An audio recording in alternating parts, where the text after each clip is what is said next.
जय हिंद the people of India. Peoples, क्या आप जानते हैं कि पुलिस आपको कब अरेस्ट कर सकती है, कब अरेस्ट नहीं कर सकती, कब उसे अरेस्ट करना चाहिए, कब नहीं करना चाहिए, कब वो वारंट के साथ है, कब बिना वारंट के भी आपको अरेस्ट कर सकती है। अगर आप अरेस्ट हुए हैं तो आपके पास कौन कौन से राइट है जो आपको संविधान देता है, क्या बेल की प्रोसीजर है, कितने तरह की बेल होती है, कौन सी कस्टडी होती है, अरेस्ट और डिटेंशन में क्या डिफरेंस होता है। आइए इन सब के बारे में जानकारी प्राप्त करते हैं। तो नंबर एक, जब भी पुलिस आपको अरेस्ट करने आएगी, तो जब आपको अरेस्ट करने आते हैं तो सबसे पहले आपका आर्टिकल 22 जो आपको कॉन्स्टिट्यूशन देता है राइट अगेंस्ट अरेस्ट, वो चालू हो जाता है और उसमें आपको राइट मिलते हैं। नंबर एक, आप 24 घंटे के अंदर जुडिशियल मजिस्ट्रेट के पास पेश किए जाएंगे। नंबर दूसरा, आपको पुलिस को ग्राउंड बताना पड़ेगा, एफआईआर की कॉपी देनी पड़ेगी कि किस बेसिस पे आपको वो अरेस्ट कर रही है। नंबर तीसरा, पुलिस जो भी आएगी उसे जो भी ऑफिसर होंगे उन्हें उसमें अपनी नेम प्लेट लगी होनी चाहिए वर्दी पे कि कौन वो ऑफिसर है। और फिर उसके बाद जो चौथी बात आती है कि उन्हें एक अरेस्ट मेमो लाना पड़ेगा, अरेस्ट मेमो, जिसमें वो किस प्लेस से आपको अरेस्ट कर रहे हैं, किस बेसिस पे अरेस्ट कर रहे हैं, किस टाइम पर अरेस्ट कर रहे हैं, किस पुलिस स्टेशन पे ले जाएंगे, कौन सा ऑफिसर उन्हें अरेस्ट कर रहा है। उसके बाद ये जो अरेस्ट मेमो होगा वो आपके कोई रिलेटिव्स होंगे या फिर जो भी उस एरिया का कोई ठीक ठाक पर्सन होगा उससे साइन कराई जाएगी। अरेस्ट करने के 12 घंटे के अंदर पुलिस को ऑफिसर जो भी रहेंगे उसे पुलिस कंट्रोल रूम में इन्फॉर्म करना पड़ेगा कि किस पर्सन को अरेस्ट किया है, किस बेसिस पर अरेस्ट किया है, किस पुलिस स्टेशन में रखा है। पुलिस कंट्रोल रूम वो भी ये सारी इन्फॉर्मेशन जो भी रहेगी उसे अपने नोटिस बोर्ड पे लगाएगी, जिससे अगर किसी पर्सन को, किसी अरेस्टेड पर्सन को ढूंढना है तो वो उसे उस जगह से पता कर सकता है कि किस पुलिस स्टेशन में है, किस ग्राउंड पे है और कब उन्हें अरेस्ट किया गया है। जब ये हो जाता है, अरेस्ट करके ले जाते हैं, तो उन्हें जो उनकी डेली डायरी रिपोर्ट होती है उसमें भी ये मेंशन करना पड़ता है कि उस पर्सन को किस ग्राउंड पे कितने टाइम और किसने अरेस्ट किया है।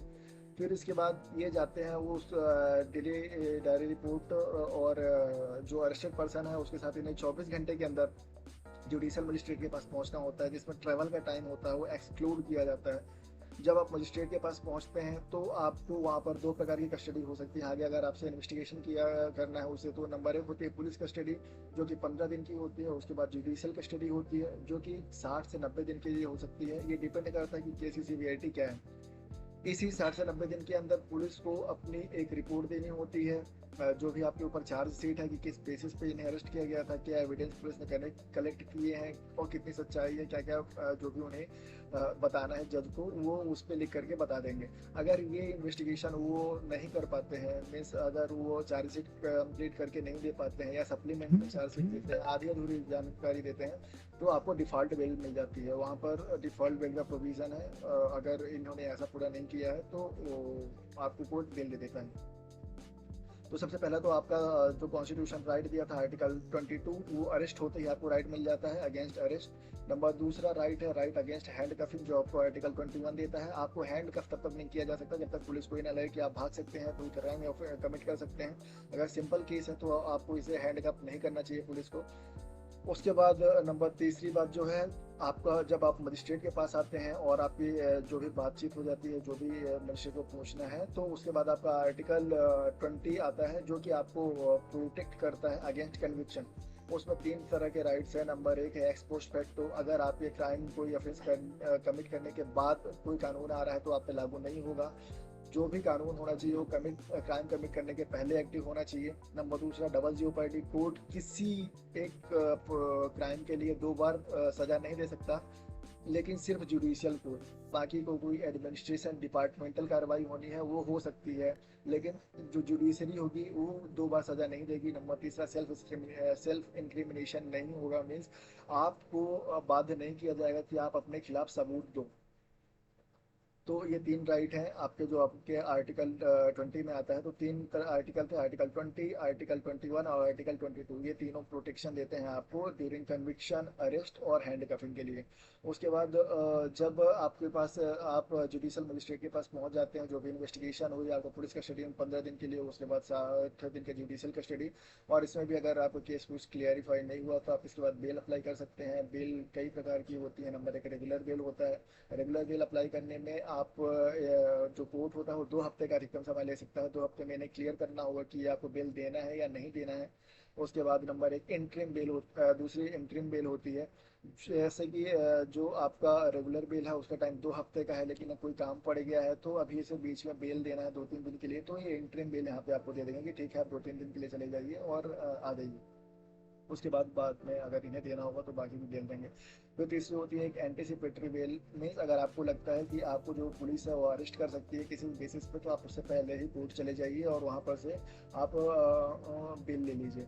इस बेल का जो टाइम पीरियड होता है कोर्ट को क्लियर करने के लिए 6 हफ्ते अधिकतम टाइम होता है, उसके पहले ही इसे क्लियर करना होता है। नंबर चौथा होता है डिफ़ॉल्ट बिल। डिफ़ॉल्ट बिल जैसे बताया था कि अगर आप 60 से 90 दिन के बीच में पुलिस अपनी 4 सीट कोर्ट को नहीं दे पाती है तो उसके बाद कोर्ट जो है तो इन्हें बेल दे देती है, वो डिफ़ॉल्ट बेल कहलाता है। तो आइए अब हम जानते हैं कि कोर्ट किस केस में आपको बेल देने से डिनाई कर सकता है। नंबर एक, अगर कोर्ट को लगे कि आप देश छोड़ के बाहर जा सकते हैं इसलिए आपको कोर्ट मना कर सकती है।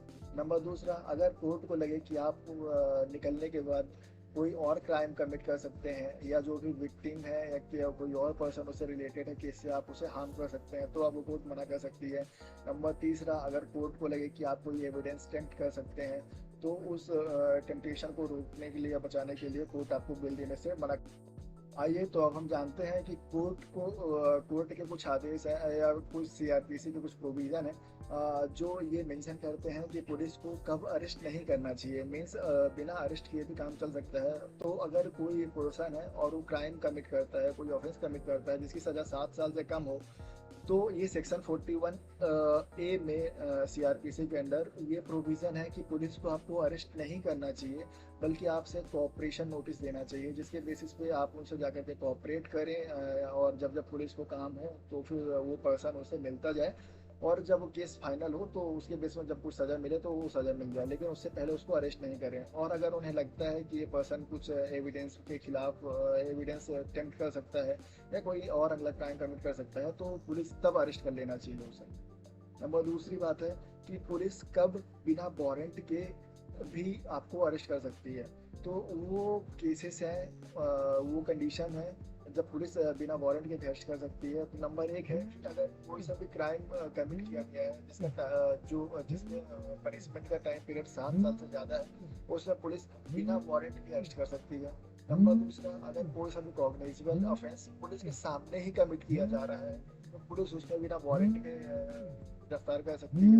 नंबर तीसरा, अगर पुलिस को कोई सा सबूत सीधे किसी पर्सन के पास से मिल जाता है, फॉर एग्जांपल अगर 420 है फिर कोई और सब केस है जिससे पुलिस को सीधे पता चल जाता है कि नहीं पर्सन ने ही चोरी की है और इसके पास से भी सबूत मिल जाता है सीधे सीधे, तो उस केसेस में भी पुलिस डायरेक्ट बिना वारंट के आप किसी भी पर्सन को गिरफ्तार।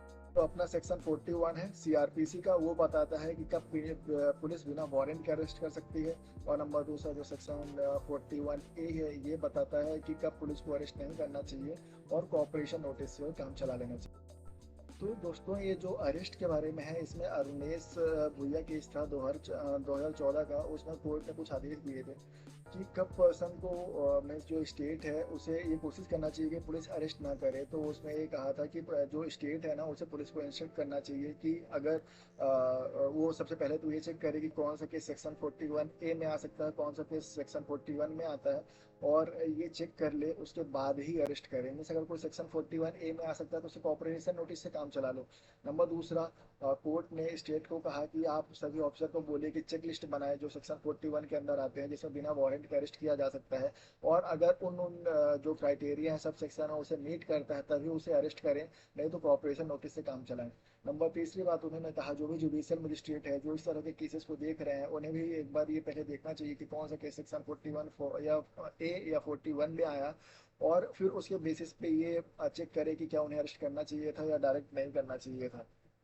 फिर कोर्ट ने ये कहा कि अगर कोई जुडिशियल मजिस्ट्रेट है या फिर पुलिस है, अगर उसने इन चीज़ों को बारे में नहीं किया कि सेक्शन 41 ए या 41 में आ रहा है और डायरेक्ट ही अरेस्ट कर लिया और जो जुडिशियल मजिस्ट्रेट भी हैं वो भी बिना चेक किए केस को आगे प्रोसीड कर जाते हैं तो इन्हें भी इनके खिलाफ भी डिपार्टमेंटल कार्रवाई की जा सकती है। आइए देखते हैं कि कब कौन से स्पेशल केस हैं और जिनमें बेल का प्रोविज़न बहुत डिफिकल्ट हो जाता है। तो एक है यूएपीए एक्ट और दूसरा है prevention of money laundering act, और इस तरह के और कई सारे एक्ट हैं जिसमें बेल का प्रोविज़न बहुत डिफिकल्ट हो जाता है। तो इसमें कौन से दो क्राइटेरिया हैं, दो हैं। नंबर एक है कि इसमें जो आपका पब्लिक प्रोसिक्यूशन होगा इससे प्रायोरिटी दी जाती है कि ये बेल दिए जाने या ना दिए जाने के बारे में अपनी राय रख सकता है। नंबर दूसरा, अगर जो पर्सन है उसे ये प्रूफ करना होगा कि प्राइमा फेसिया उस पर केस बनता ही नहीं है, और कोर्ट इस बात को मान जाए कि हाँ ये केस इस पे बनता ही नहीं है, तब कोर्ट उसे जाकर के बेल दे सकता है। तो पीएमएलए हो गया या यूएपी हो गया, इसके बीच में जो बेल है वो डिफिकल्ट, इसलिए दो कंडीशन के कारण डिफिकल्ट हो जाती है।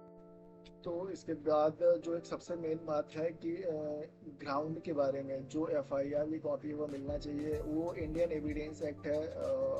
वो उसका सेक्शन 25 एक कहता है कि अगर कोई से भी स्टेटमेंट एक पर्सन पुलिस को दे रहा है तो वो कोर्ट में एडमिसिबल होगी या नहीं। For example, police have arrested anyone and the person has given his statement to police officer, तो ये जो भी स्टेटमेंट इसने दिया है इसे ये कोर्ट में इसे सही मानेगा या नहीं। तो इंडियन एविडेंस एक्ट का सेक्शन 25 कहता है कि एडमिसिबल नहीं है।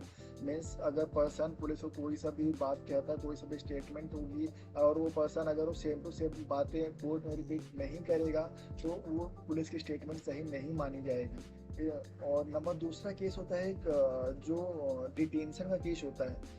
तो आइए बात करते हैं अरेस्ट और डिटेंशन में क्या अंतर है। अरेस्ट होता है जब कोई लीगल प्रोसीजर फॉर्मल वे में प्रोसीड करना होता है, तब पर्सन को अरेस्ट किया जाता है। और जब सिर्फ इन्वेस्टिगेशन किया जाता है, लेस फॉर्मल प्रोसीजर है, तो उसमें डिटेन किया जाता है। फॉर एग्जांपल जो ईडी करती है, ईडी डिटेन करती है, पुलिस अरेस्ट करती है। तो डिटेंशन में क्या होता है कि फर्दर इन्वेस्टिगेशन के लिए इसमें आपको टाइम टाइम पे उससे जो ईडी है कोई और एजेंसी है उससे मिलना होता है। जब जो वो क्वेश्चन पूछेंगे आपको तो उनसे मिलना होगा, तो उस बेसिस पे है। तो जैसे जो ईडी है वो ईसीआईआर फाइल करता है, इन्फोर्समेंट केस इंफॉर्मेशन रिपोर्ट, तो उसमें जो है सेक्शन 25 इंडियन एविडेंस एक्ट का वो लागू नहीं होता है। वो लागू पुलिस के हिसाब से नहीं होता है। मीन्स जो अगर स्टेटमेंट है किसी पर्सन ने ईडी को दिया है और ईडी ने वो स्टेटमेंट कोर्ट में लगा दी है, तो कोर्ट उस बात को मान जाता है कि हाँ इस पर्सन ने ईडी से ऐसा कहा है और यही सही है।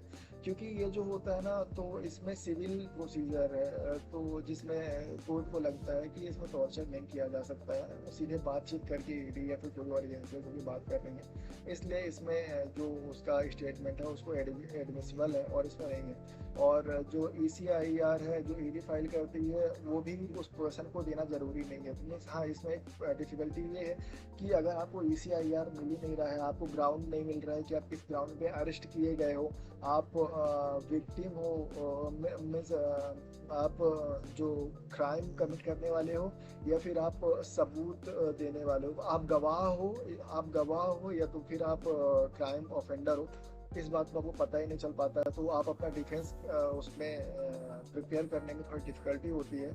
जबकि जो एफआईआर वाला केसेस में जब एफआईआर आपको मिल जाती है पुलिस द्वारा, तो आपको पता चल जाता है कि ग्राउंड क्या है और आप इसमें जो अपना डिफेंस प्रिपेयर कर लेते हो।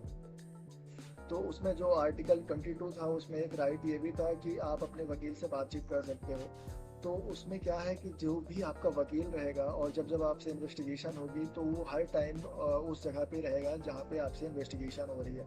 जो जो बात आपसे पुलिस ले रही है उस टाइम में वहाँ पे आपका वकील भी रहेगा। ये राइट भी मिलता है आपको आर्टिकल 22 में। तो ठीक है दोस्तों, आज हम एक पे ही चर्चा को अपने समाप्त करते हैं। धन्यवाद।